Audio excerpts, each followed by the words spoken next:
Rasmus Højlund est-il l'attaquant parfait pour permettre à United de réduire l'écart avec les top équipes de Premier League? Encore une question masterclass, et la réponse n'est pas aussi simple que ce que les petits tweetos aimeraient nous faire croire. Depuis le départ de Cristiano Ronaldo et le procès de Mason Greenwood, l'attaque de United, notamment au poste de buteur, est un peu dans le flou. Pour la deuxième partie de saison, c'est Anthony Martial qui était le seul buteur appartenant au club, et malgré le soutien de son coach, il n'a pas su répondre aux attentes. En une saison, il a connu 5 blessures qui l'ont empêché de participer à 25 matchs au total, et si ces statistiques sont plutôt honorables pour quelqu'un avec aussi peu de temps de jeu, cela montre qu'Anthony Martial n'est pas du tout une option fiable pour Ten Hag. Pour le soutenir, le board du club avait accepté de tenter une opération, avec les finances déjà pas mal touchées par les énormes dépenses de l'été. Par peur d'enfreindre les règles du fair play financier, il avait été décidé que ce serait Wout Weghorst, buteur néerlandais en Ligue turque, qui serait le second au poste. Une opération très peu coûteuse, qui permettait de remplir un poste et de faire un pari sur l'avenir. Au final, le néerlandais ne répondra pas aux attentes, mais cela permettra à Ten Hag de comprendre parfaitement les besoins au poste. Cet été, l'objectif de Manchester United était donc de trouver le profil parfait pour répondre aux demandes. Pour son attaque, le Chauve a besoin d'un buteur physiquement capable de gérer les duels, plutôt grand avec un bon timing pour être une solution sur le long ballon à la relance. Capable de jouer en remise, mais aussi de prendre la profondeur. Un attaquant qui colle au jeu de contre-attaque de United,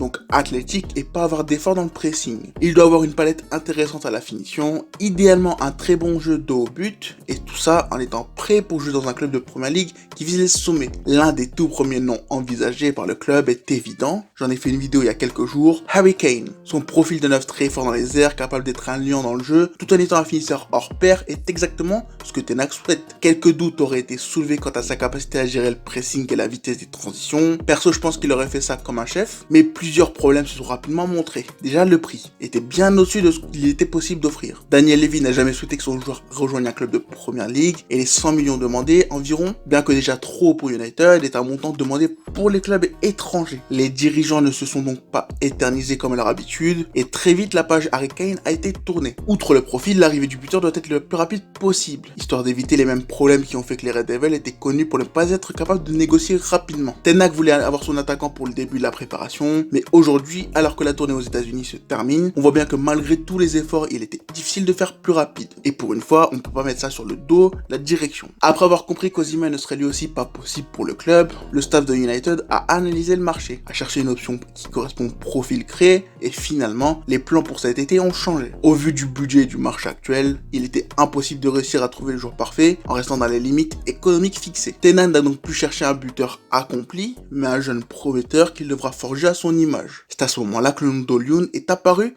comme une option. Son profil correspond à ce qu'il recherchait. Il est un buteur d'1m92 et qui, malgré sa grande taille, possède un centre de gravité bas, ce qui le rend plus mobile que ce que l'on attendrait d'un tel profil. Si beaucoup le comparent à Haaland parce qu'il est blond et qu'il vient du Nord, étant donné que j'ai 3 neurones de plus que ces gens-là, je dirais que c'est une version alternative de Dusan Vlahovic. Un gaucher très fort dans la surface, mais aussi très bon dos au jeu. Très fort pour s'imposer physiquement dans les duels, capable de faire des différences balles au pied, justement à l'inverse d'Haaland. Il est fort pour garder le ballon, son jeu de déviation est très intéressant pour son équipe, qui peut profiter de l'espace qu'il crée pour se lancer. Il excelle dans le jeu contre, notamment grâce à sa vitesse, mais surtout par ses excellents mouvements et ses appels intéressants pour faire progresser le jeu. Il est très endurant, il est toujours en mouvement, ce qui est particulièrement efficace, que ce soit dans son travail défensif ou offensif. Il a connu une ascension fulgurante et aujourd'hui, Manchester United le considère comme l'option parfaite pour le poste de numéro 9. Mais s'il a énormément de qualité, il a aussi pas mal de défauts. Et si je devais les énumérer, je commencerai par dire qu'il n'a que 20 ans. Ce n'est pas un problème en soi, mais c'est à prendre en compte puisque pour le moment, il n'a pas atteint son plein potentiel. Il en est même loin et cela se voit. Pour l'instant, il est un joueur prometteur, un joueur en progression et je sens que beaucoup vont oublier ça cette saison. Il a encore pas mal de déchets dans son jeu, notamment ses centres, ses passes, où il aurait les capacités pour être une vraie menace, mais il ne sait pas encore doser ses transmissions. Il a un geste particulier qu'il fait à chaque fois qu'il va attaquer en 1 contre 1. Il abuse des talonnades. Il doit continuer de travailler devant les cages pour être encore plus tueur à l'image d'un Haaland. Il va devoir s'habituer à être le seul buteur de l'équipe et surtout, il va devoir énormément travailler son jeu aérien. Il n'est pas horrible, en tout cas dans la surface adverse, mais dans le jeu, il est incapable de jouer un ballon aérien. C'est un problème, Ten Hag doit le savoir et semble avoir un plan pour le développer. Et c'est là que tu comprends l'idée derrière ce transfert. Pour faire simple, United a décidé de tenter un pari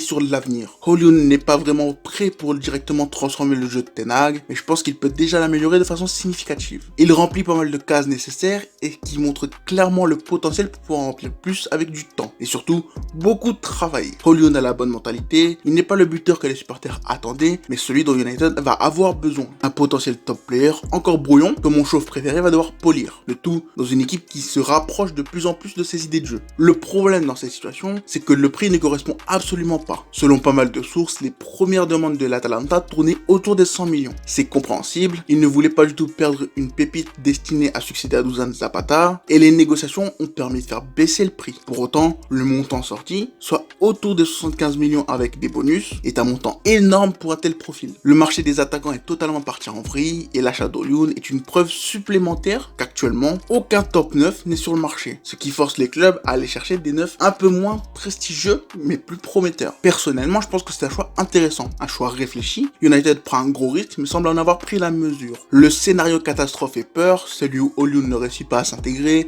n'arrive pas à montrer son potentiel, il sera alors impossible pour le club de gérer correctement un tel investissement, mais sur ce coup, je pense que l'optimisme doit être de mise. Sous Ten Hag, tous les joueurs progressent, difficile de croire que les choses seront différentes pour l'international danois. Il est un projet, un beau projet, et il sera intéressant de le suivre. J'ai dit que son arrivée n'allait pas transformer United, pourtant, si on est honnête, la transformation est déjà en cours depuis le début de l'été. Si les bases de l'effectif ont été sécurisées avec de nouveaux contrats pour Diogo Dalot, Luke Shaw, Bruno Fernandes et Marcus Rashford, des décisions fortes ont été prises pour permettre de grands changements dans le jeu de l'équipe. Après avoir montré que les statuts n'avaient aucun impact sur ses choix d'hommes en dégageant un Ronaldo pas du tout adapté à son jeu, Eric recommence, d'abord en donnant le brassard de Maguire à Bruno Fernandes, mais surtout en dégageant la légende du club, David De Gea. Si l'Espagnol a tout fait pour améliorer son jeu, ses nombreuses erreurs et son incapacité à jouer court ont petit à petit convaincu United de ne pas le prolonger. L'histoire est assez triste, puisqu'alors qu'il venait de se marier, qu'il était parti en vacances, après s'être assuré qu'il resterait à United, le club a finalement retiré son offre et lui a proposé d'être le second gardien derrière une nouvelle arrivée. Un coup de massue inattendu, mais pourtant prévisible. En mars, il avait refusé les termes concernant un nouveau contrat, il avait tenté d'obtenir un meilleur deal possible, et après quelques performances catastrophiques, notamment contre Manchester City, sa cote en baisse a finalement touché le sol. Après d'intenses négociations avec l'Inter, André Onana rejoint United et retrouve celui qui lui a permis de devenir l'un des meilleurs gardiens d'Europe. Enfin,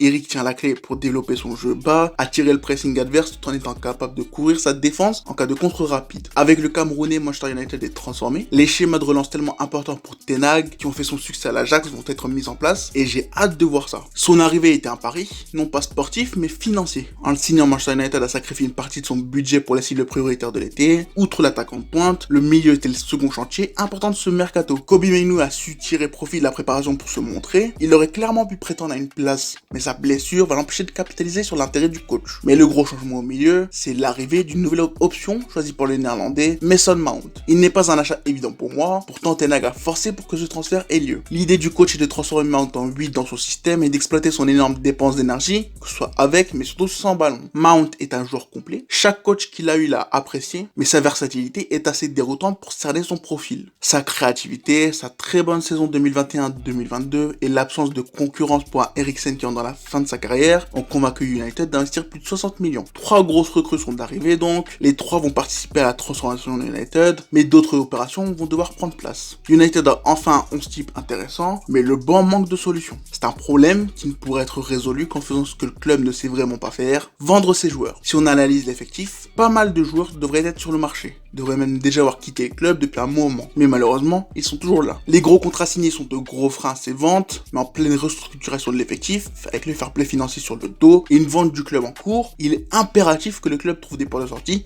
assez indésirables. La liste est longue, elle comporte même des noms de joueurs qui pourraient jouer un rôle comme mon petit chouchou Amad Diallo, et ce sont des ventes qui sont nécessaires pour permettre au club de redevenir un concurrent pour le top 2 de PL. Maguire et McTominay par exemple auraient pu signer à West Ham si le club leur avait fait comprendre que leur place n'était pas garantie dans l'effectif. Depuis le début du mercato, chaque fois qu'United a approché un joueur, les deux ont été proposés pour faire baisser le prix, mais lorsque West Ham s'est présenté, l'offre a directement été refusée. C'est un peu n'importe quoi, je pense que c'est une zone d'amélioration importante. Pour autant, l'effectif actuel semble quand même bien comblé. Et si Garnacho continue sa croissance dans l'ombre de Rashford, si Sancho retrouve son niveau en offrant une solution à un joueur neuf, si les recrues remplissent les promesses qu'elles offrent, on pourrait vivre une sacrée saison chez les Red Devils. Manchester United va entamer sa deuxième année sous Ten Hag, le néerlandais a enfin quelques armes qui lui permettent de ne pas combattre avec un bras dans le dos, et j'ai vraiment hâte de voir si tous ces changements ont permis de réduire l'écart avec les deux monstres de première ligue. Le pari Olioun est vraiment intéressant, ce sera un des joueurs de l'année à surveiller, et côté Atalanta, El Bilal Touré pour le remplacer est plutôt une bonne idée.